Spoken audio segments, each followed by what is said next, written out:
economic expansion in Africa, Dr. LMadu2. Dr. LMadu2 is a law professor as well as the chairperson and the president of an organization called Pan-Africa.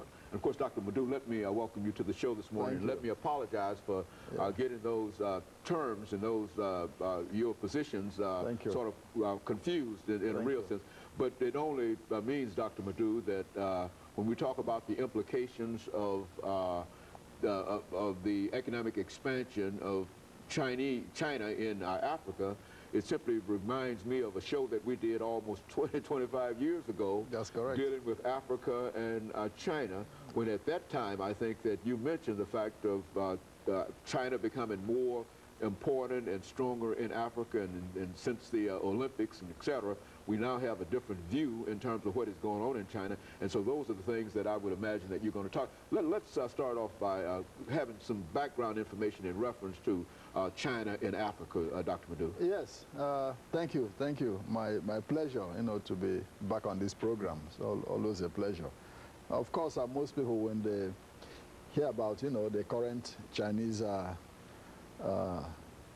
business interests in Africa, I think it just started today. But they forget that the Chinese have been in Africa for very long. In fact, as far back as 225 BC, the Chinese had trade relations, with Africans.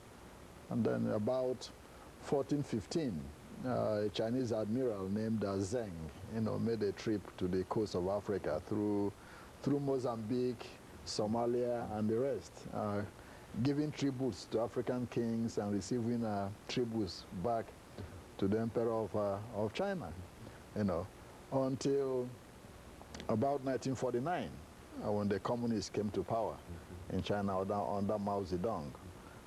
Because of the political situation in the world at that time, China's intent was to cultivate the so-called Third World, which means Africa, Asian countries, Latin American countries, then under the yoke of colonialism, to help them, become independent, and at the same time use them to